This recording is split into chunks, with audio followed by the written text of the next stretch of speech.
Hello students, welcome back. आज हम शुरू करेंगे अपना इंग्लिश का नेक्स्ट चैप्टर, जिसमें हम पढ़ेंगे कि कैसे एक ड्यूक को एनलिस्ट किया जाता है कि वो जाकर फील्ड में लड़ाई करेंगे, ऑन द बॉर्डर लड़ाई करेंगे।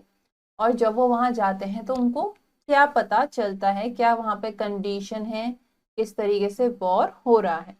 हम आगे कहानी स्टोरी में पढ़ेंगे। हमारे चैप्टर का नाम क्या है? A piece of bread. Chapter in views. Chapter में हम क्या देखेंगे?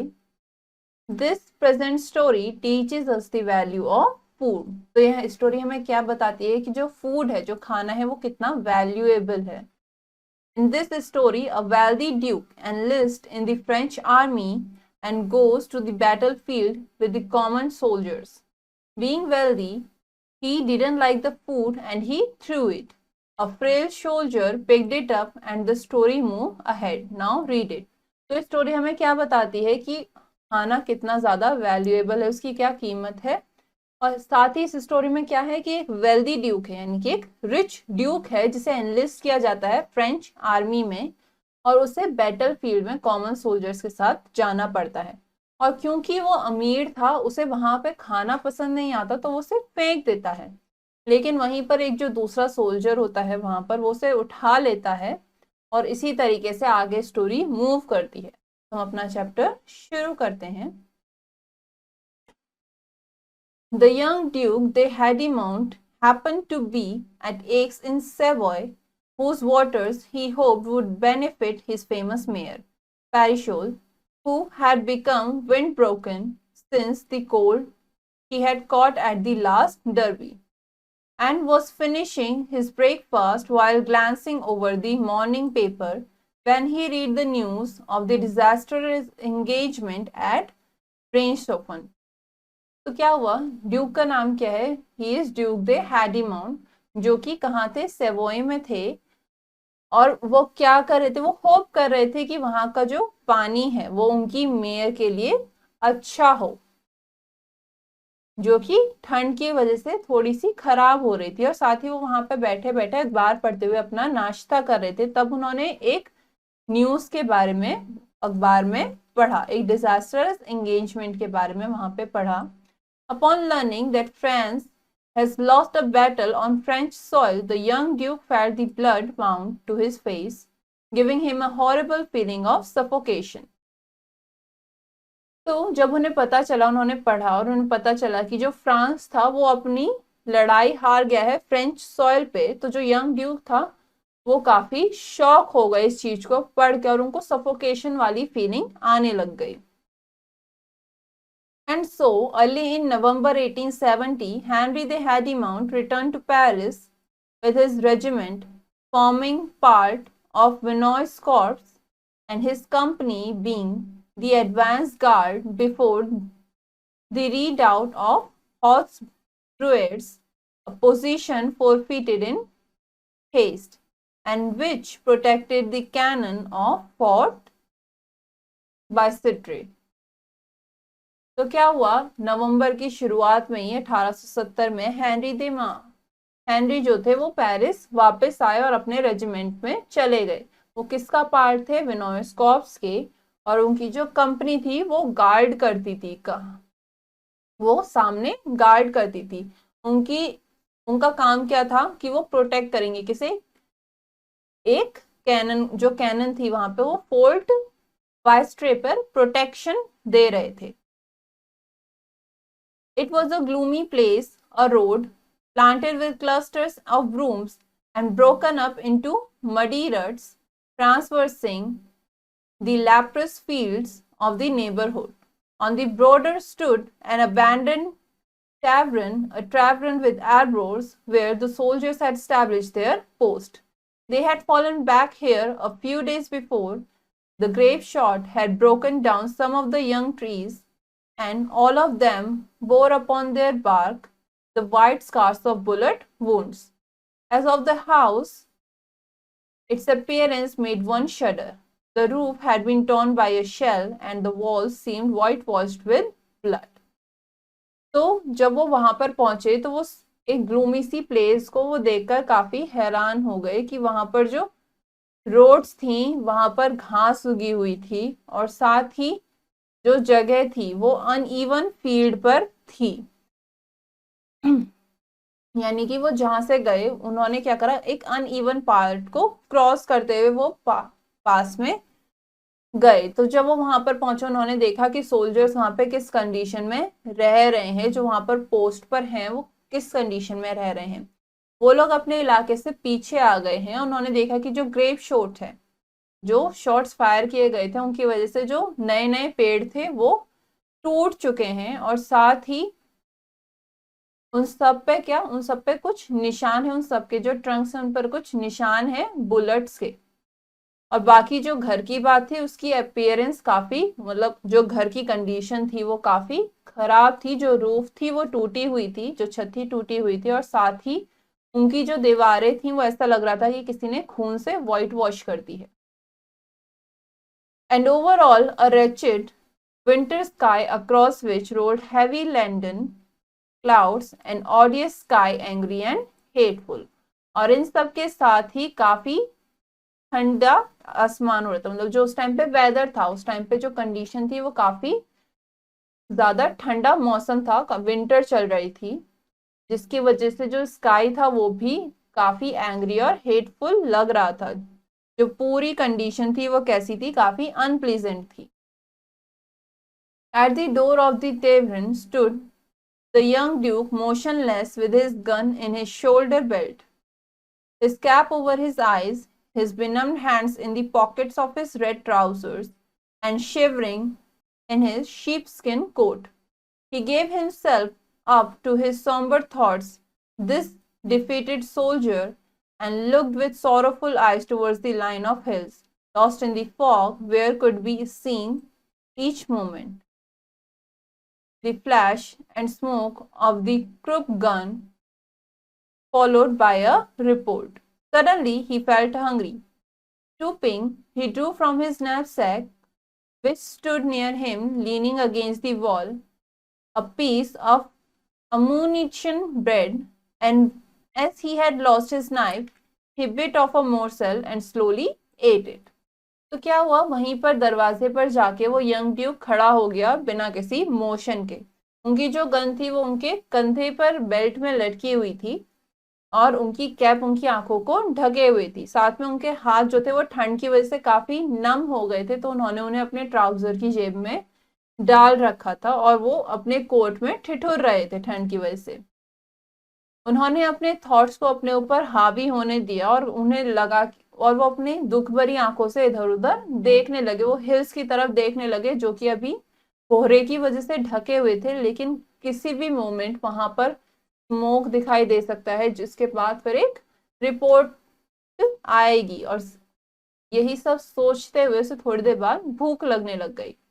तो वो नीचे झुक के उन्होंने अपने बैग में से कुछ ब्रेड निकाली, और क्योंकि उनका चाकू कहीं खो गया था उन्होंने डिसाइड करा कि वो ऐसे ही ब्रेड खा लेंगे, तो वो उसी में से ब्रेड चबा के खाने लग गए।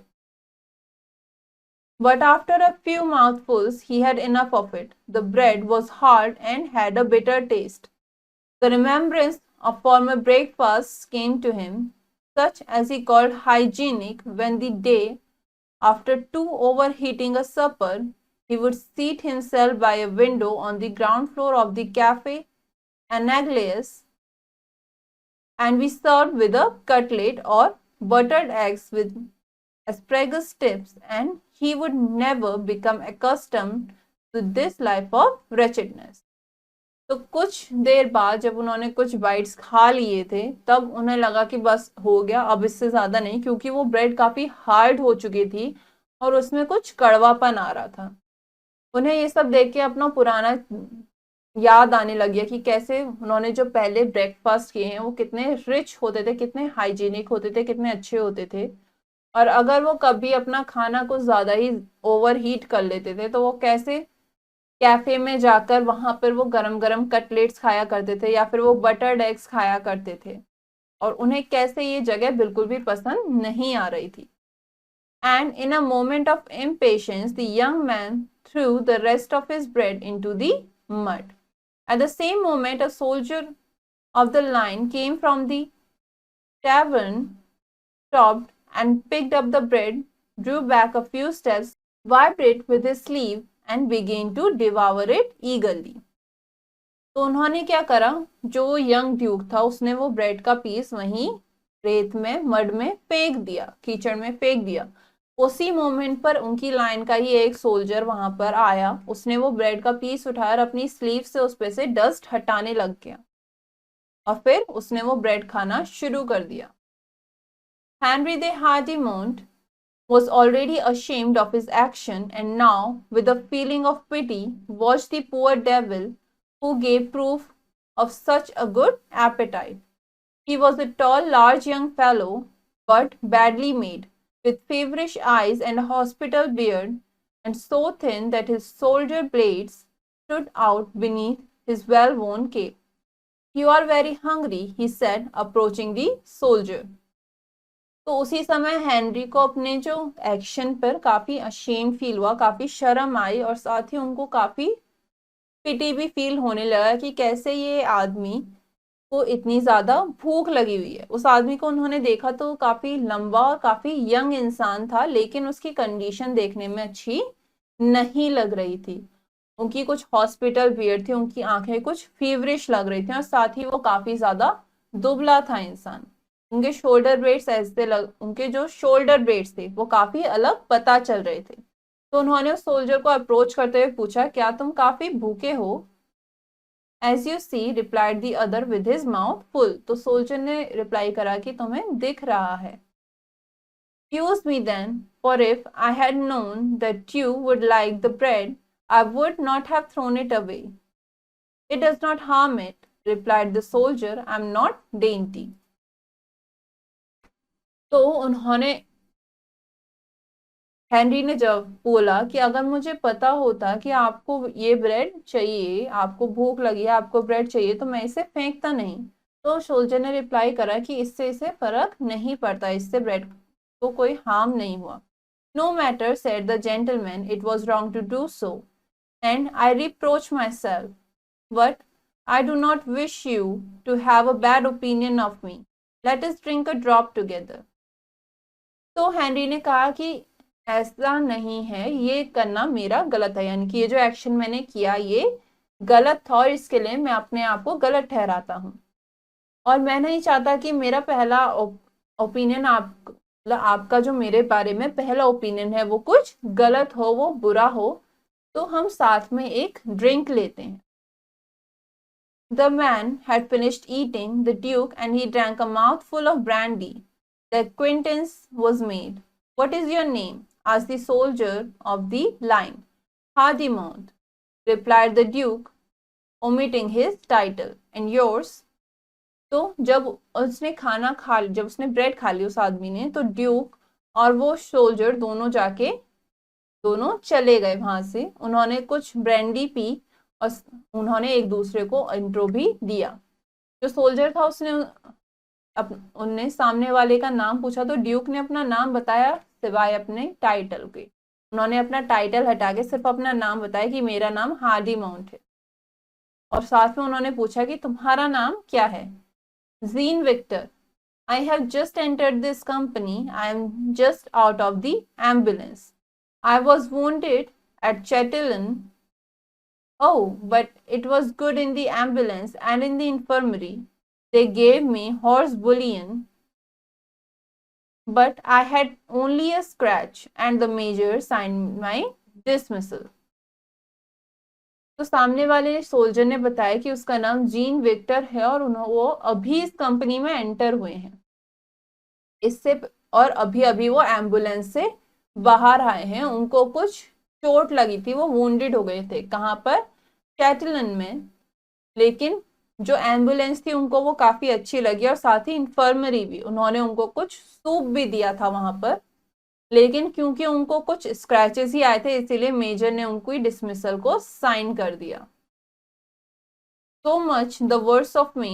Now I am going to commence to be devoured by hunger again. For believe me, if you will, comrade, but such as you see me, I have been hungry all my life.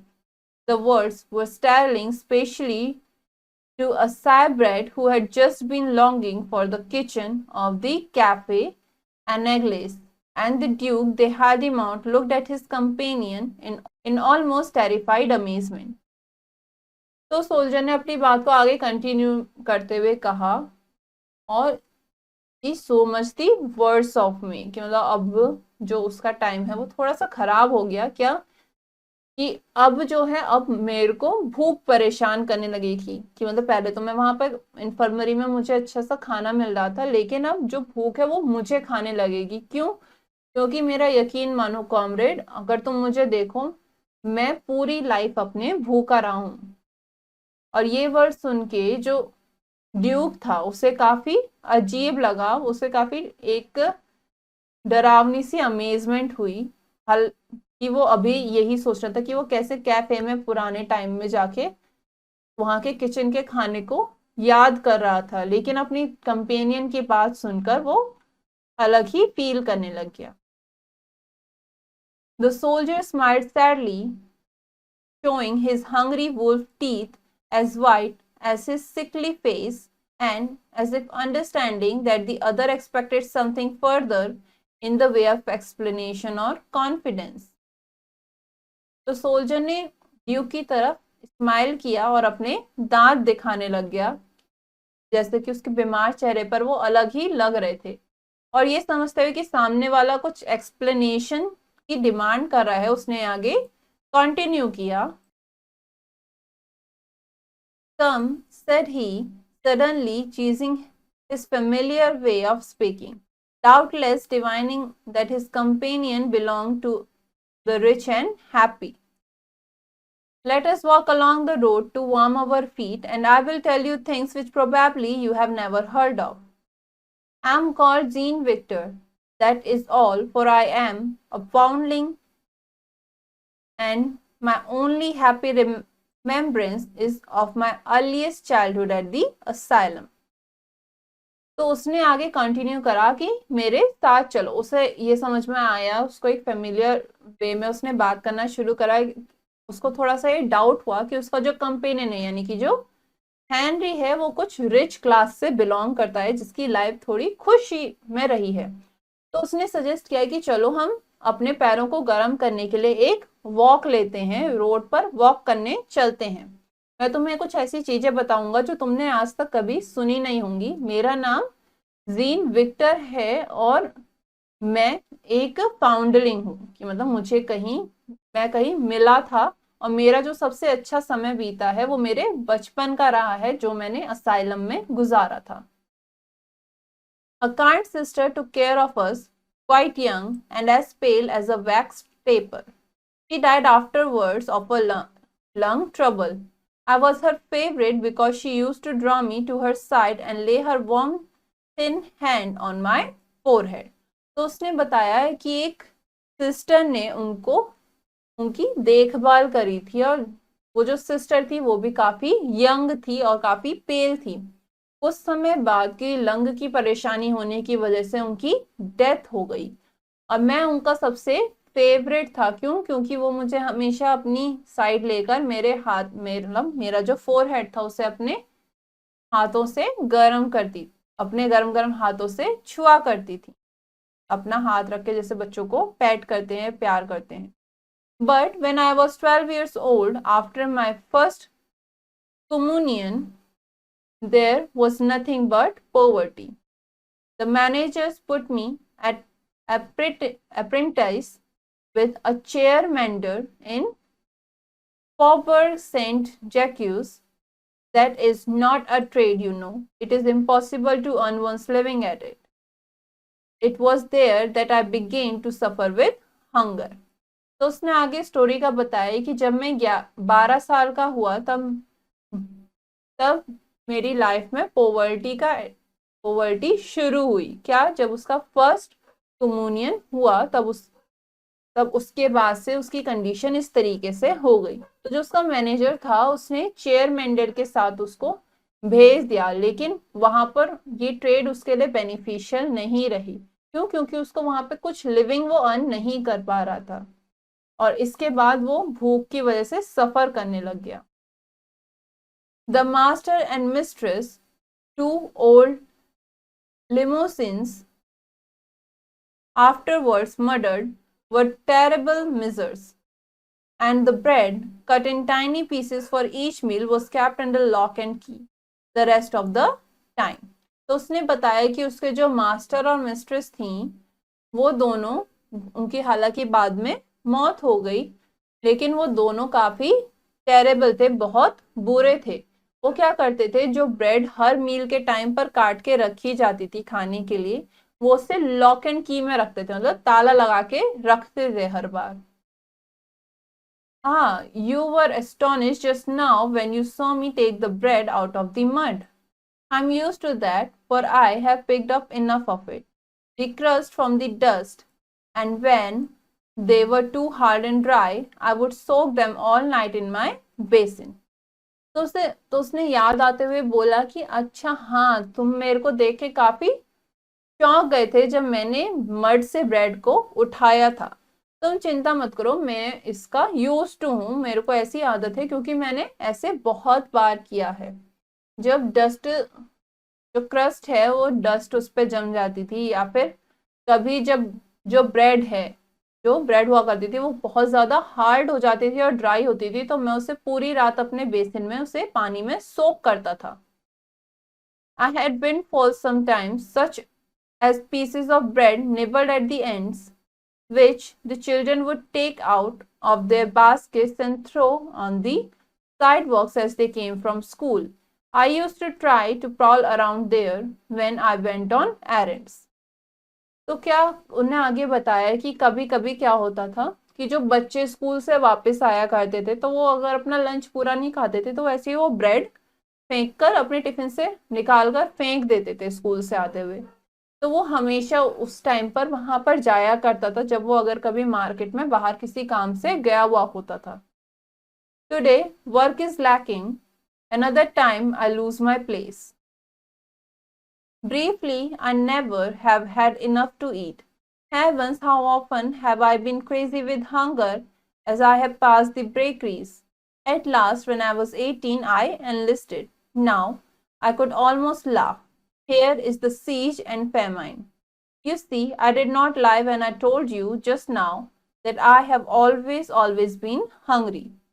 तो बताता है कि आज के time पर जो काम है वो काफी लैक कर रहा है और कभी भी मैं अपनी प्लेस खो सकता हूँ। तो शॉर्ट में अगर मैं बताऊं तो मेरे पास कभी भी खाने के लिए इनफ नहीं था, और मैं हम कई बार तो ऐसा भी हुआ है कि मैं भूख की वजह से पागल हो जाता था जब मैं बेकरीज के बाहर से निकला करता था। तो आखिर में जब मैं 18 साल का हुआ तो मैं एनलिस्टेड हो गया, और अब जब मैं यहाँ पर हूँ तो मेरे को ऑलमोस्ट हंसी आ रही है कि यहाँ पर क्या है, यहाँ पर भी सीज हो रखी है और साथ में यहाँ पे भूखमरी भी है, यानी फैमाइन है, अकाल पड़ा हुआ है। तो तुम देखो, मैं झूठ नहीं कह रहा था जब मैंने तुम्हें ऐसा कहा जस्ट नाउ कि मैं हमेशा से ही काफी भूखा रहा हूँ। The young Duke had a kind heart and was profoundly moved by this terrible story, told him by a man like himself, by a soldier whose uniform made him his equal. It was even fortunate for the phlegm of this dandy that the night wind dried the tears which lined his eyes. तो जो young Duke था वो काफी ज्यादा move हुआ सामने वाले की स्टोरी को सुन के, जो कि खुद उसकी तरह एक आदमी था जो सेम यूनिफॉर्म में एज अ इक्वल उसके सामने खड़ा हुआ था। अब वो ये कहानी सुन के थोड़ा सा इमोशनल भी हो गया। Jean Victor said he, teasing in his turn by a delicate tact to speak familiarly to the idling. If we survive this dreadful war, we will meet again, and I hope that I may be useful to you. But in the meantime, as there is no bakery but the commissionary, and as my ration of bread is twice too large for my delicate appetite, it is understood, is it not? We will share it like good comrades. तो जो Henry था उसने कहा कि gene Victor, अगर हम ये war survive कर जाते हैं तो हम दोबारा मिलेंगे और मुझे उम्मीद है कि मैं तुम्हारे किसी काम तब आ सकूंगा। और इन द मीन टाइम यहाँ पर कोई बेकरी तो है नहीं, मगर यहाँ पर कमिश्नरी है और जो मेरा राशन ऑफ ब्रेड है वो मेरे लिए दुगना पड़ता है, वो मेरे लिए मतलब काफी सारा है। तो तुम समझ रहे हो ना मैं क्या कह रहा हूँ, हम खाना शेयर करेंगे as a good comrades. It was strong and heartily the hand clasp which followed, then harassed and warned by their frequent watches and alarms. As night fell, they returned to the tavern. उसके बाद बातें करने के बाद जब रात हो गई तो वो वापस अपने रूम्स में चले गए। They were soon sleeping soundly. Toward midnight, Jean Victor awoke, being hungry probably. A ray of moonlight made its way into the room and lighting up the handsome blonde head of the young duke, who was sleeping like an Endymion. Still touched by the kindness of his comrade, Jean Victor was gazing at him with admiration, when the sergeant of the platoon opened the door and called the 5 men who were to relieve the sentinels of the outpost. The Duke was of the number, but he did not waken when his name was called. तो सब लोग जब अपने जगहों पर चले गए, अपने बेड्स पर चले गए, तो सब बड़ी जल्दी से सो गए। तो लगभग आधी रात के बीच में जीन विक्टर अपनी नींद से जागा, probably because he was hungry. तो जो चांद की रोशनी थोड़ी बहुत पड़ रही थी, तो वो किस पर पड़ी, वो ड्यूक पर पड़ रही थी, जो कि काफी अच्छे से सो रहा था, काफी आराम से सो रहा था। और जीन विक्टर सामने अपने कॉमरेड की काइंडनेस से काफी टच था, तो वो उसको एडमायर करने लगा। तभी उनके सर्जेंट ने दरवाजा खोला और 5 लोगों को बुलाया जिन्होंने अभी आउटपोस्ट पर जाना था, और ड्यूक भी उनमें से एक था, लेकिन वो अपना नाम सुनकर जगा नहीं। Hardimont, stand up, repeated the non-commissioned officer. If you are willing, Sergeant, said Jean Victor, rising, I will take his duty. He is sleeping so soundly, and he is my comrade. As you please. The 5 men left, and the snoring recommenced. तो क्या हुआ, जो non commissioned officer थे उन्होंने दोबारा से Duke का नाम रिपीट करा कि हैरीमोंट खड़े हो जाओ। तो जीन विक्टर ने खड़े होते हुए कहा कि अगर आप विलिंग हो सर्जेंट, तो मैं उसकी ड्यूटी ले लूंगा, वो काफी आराम से सो रहा है और वो मेरा कॉमरेड है। तो सामने ऑफिसर ने कहा कि जैसे तुम्हारी मर्जी। तो वो 5 आदमी वहां से चले गए। But half an hour later, the noise of near and rapid firing burst upon the night.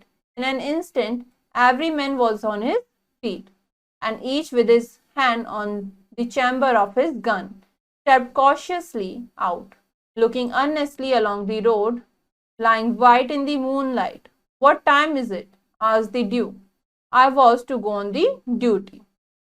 तो कुछ आधे घंटे बाद बाहर से गोलियां चलने की, पास में ही गोलियां चलने की आवाज आने लगी रात में। तो सब लोग वहां पर से उठ के अपनी अपनी बंदूक लेके बाहर पहुंच गए। तभी ड्यूक ने पूछा कि समय क्या हो रहा है, मेरे को ड्यूटी पर जाना था आज रात। Jean Victor went in your place. At that moment a soldier was running toward them along the road. What is it? They cried as he stopped out of breath. तो सामने एक दूसरे सोल्जर ने बताया कि तुम्हारी जगह तुम्हारी ड्यूटी पर कौन गया है? जीन विक्टर गया है। तभी उसी समय एक सोल्जर वहां पर भागता हुआ आ रहा था अलोंग द रोड, और इन्होंने उसे रोकते हुए पूछा कि क्या बात है। The Prussians have attacked us, let's us fall back to the redoubt. And your comrades? They are all coming, all but poor Jean Victor. Where is he? cried the Duke. Shot through the head with a bullet, died without a word. तो जब लोगों ने पूछा उससे कि क्या हुआ, तो उसने जवाब दिया कि जो प्रूसियंस हैं उन्होंने हम पर अटैक कर दिया है और अब हमें पीछे हटना चाहिए, अपनी जगह वापस जाना चाहिए। तो उन्होंने उनसे पूछा कि तुम्हारे बाकी साथी का है, तुम्हारे कॉमरेड्स कहाँ पर हैं? तो उसने जवाब दिया कि बाकी सब पीछे ही आ रहे हैं सिवाय जीन विक्टर के। तो ड्यूक ने पूछा कि ऐसा क्यों, वो कहाँ पर है? तो सोल्जर ने जवाब दिया कि उसके सर में सीधे गोली लगने की वजह से वो बिना कुछ बोले ही उसकी डेथ हो गई। One night last winter, the Duke de Haddimount left the club about 2 o'clock in the morning with his neighbor Count de Solness. The Duke had lost some 100 louis and had a slight headache. If you are willing, Andre, he said to his companion, we will go home on foot. तो कुछ last summer क्या हो रहा था, एक रात Duke अपने neighbour के साथ क्लब में था, तो सुबह 2 बजे के करीब वो क्लब से बाहर निकले। वो अपने नेबर के साथ बाहर निकला और क्योंकि उसके सर में हल्का सा दर्द हो रहा था तो उसने कहा कि अगर तुम विलिंग हो आंद्रे तो क्या हम घर जो है वो पैर से ऐसे ही मतलब नॉर्मली वॉक करते हुए हम घर जाएं। They dismissed their couples, turned up the collars of their overcoats and set off towards the Madeleine. तो उन्होंने क्या करा, उन्होंने जो उनके साथी थे, अदर हाफ थे, उनको भेज दिया और अपने कॉलर्स को ऊपर करके, अपने ओवरकोट्स को ऊपर करके बाय फुट वो अपने घर की तरफ चल दिए। Suddenly an object rolled before the Duke, which he had struck with his toe of his boot. It was a large piece of bread spattered with mud. तो क्या हुआ, तभी अचानक से एक चीज ड्यूक के पैरों के पास रोल होते हुए आई और उसके बूट्स के पास आ गई। वो क्या था, वो एक लार्ज पीस ऑफ ब्रेड था जिस पर कुछ मड लगी हुई थी। Then, to his amazement, Monsieur de Saulnes saw the Duke de Haddimont pick up the piece of bread, wipe it carefully with his handkerchief embroidered with their armorial bearings, and place it on a bench in full view under the gaslight. तभी क्या देखा, तभी Duke के neighbour ने Duke को देखा कि Duke ने वो पीस ऑफ ब्रेड उठाया, उसे अपने हैंकी से साफ किया, अपने हैंकरचीफ रुमाल से साफ किया और उसे वहीं पर बेंच पर रोशनी में रख दिया। What did you do that for? asked the count, laughing heartily. Are you crazy? तो जो काउंट थे उन्होंने हंसते हुए उनसे ड्यूक से पूछा कि तुमने ऐसा क्यों करा, क्या तुम पागल हो? It is in memory of a poor fellow who died for me, replied the Duke. तो ड्यूक ने क्या रिप्लाई करा कि ये मैंने एक याद में करा है। किसकी? अपने एक पुराने दोस्त की याद में। replied the Duke in a voice which trembled slightly. Do not laugh, my friend, it offends me. उन्होंने फिर उसे कहा कि मतलब उनकी आवाज थोड़ी सी कांपने जैसी हो रही थी, तो उन्होंने कहा कि इस बात पर हंसो मत मेरे दोस्त, ये मुझे ऑफेंड करती है। तो उन्होंने अपने दोस्त की याद में उस ब्रेड के पीस को उठा के साफ करके लाइट में रख दिया ताकि जिसे जरूरत हो वो लेके जा सके। ये कहानी किसने लिखी है? फ्रैंकोइस कॉपी ने। अब हम कुछ न्यू वर्ड्स पढ़ेंगे जो हमने चैप्टर में पढ़े। ब्लड माउंट यानी कि शॉक। कैनन एक लार्ज गन जिससे फायर की जाती है। ट्रांसवर्सिंग यानी कि crossing, passing heavy metal shells और अदर प्रोजेक्टाइल्स। लैप्रस फील्ड्स यानी कि अनइवन फील्ड्स, ऊपर नीचे हो रखे हैं जो। अबैंडन टैवरन यानी कि डेजर्टेड इन और अ पब्लिक हाउस। आर्बर्स एक device for holding a tool in a lathe. Odious, sad, unpleasant. Benumbed यानी कि deprived of physical और emotional feeling, यानी कि आपकी कुछ फिजिकल या फिर आपको कुछ फील नहीं हो रहा, आपको कोई इमोशनल फीलिंग नहीं आ रही है। Knapsack यानी कि एक बैग जो नॉर्मली वेदर प्रूफ मटेरियल से बना हुआ होता है। Wretchedness यानी कि अनहैप्पी, रिप्रोच, एक्सप्रेशन और डिसअप्रूवल। हॉर्स बुलियन एक न्यूट्रिशियस लिक्विड फूड है जो कि बॉइलिंग बीफ और अदर टाइप ऑफ मीट्स को वाटर में बॉईल करके बनाया जाता है। Siege an operation in which police और other arm forces surround a building and cut off supplies, यानी कि एक ऐसा ऑपरेशन जिसमें पुलिस या फिर कोई आर्म फोर्स एक बिल्डिंग को घेर कर वहां पे सारी सप्लाईज को बंद कर देती है। एंडीमन यानी कि in Greek mythology he was a young man who was loved by moon goddess Selene, who asked Zeus to grant him eternal life. Armorial यानी bearing a coat of arms. Next हमारे को chapter में कुछ अब exercises given है जो हम अभी करेंगे. पहला क्वेश्चन हमसे क्या कह रहा है, dark the correct option in the OMR sheet. हमें यहाँ पर OMR शीट गिवन है और हमें सही ऑप्शन को क्या करना है, डार्क करना है. पहला, France has lost a battle on dash soil. जो फ्रांस है उसने बैटल कहाँ लॉस्ट कर दी थी, फ्रेंच सॉइल पर, यानी कि ऑप्शन डी.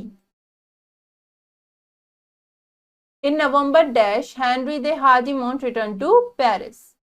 हेनरी वापस पेरिस कब वापस आए थे, नवंबर 1870 में. सही ऑप्शन क्या हो गया, ऑप्शन बी.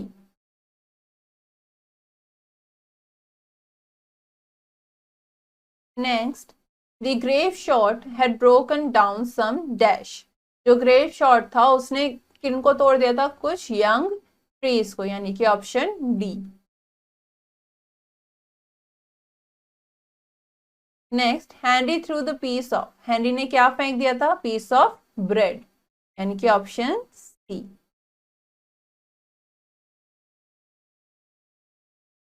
नेक्स्ट क्वेश्चन हमसे क्या कह रहा है, फिल इन दी ब्लैंक्स, यानी कि खाली जगहों को हमारे को फिल करना है. Henry read the news of the disastrous engagement at. Henry ने क्या पढ़ा न्यूज में कि डिजास्टरस एंगेजमेंट कहां पर हुई है, रिच्टहोफन में.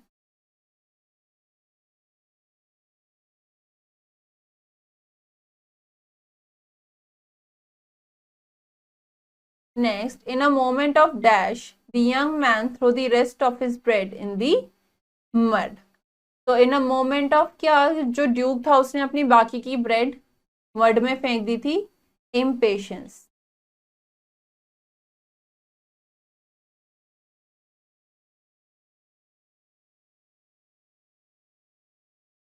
It was good in ambulance and in the dash they gave me horse bouillon.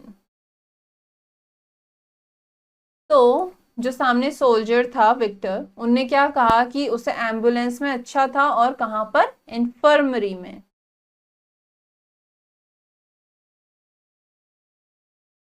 Infirmary एक तरीके से ऐसी जगह होती है, कैंप टाइप, जहां पर पेशेंट्स को ट्रीट किया जाता है. The Duke had a kind heart and was dash moved by this dash. जो ड्यूक था उसका काफी काइंड हार्ट था और वो क्या हुआ, ही वॉज प्रोफाउंडली मूव्ड.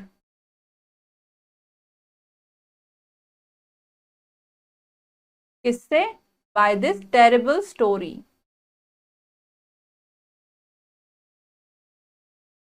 उसकी कहानी सुन के वो काफी मूव हो गया था.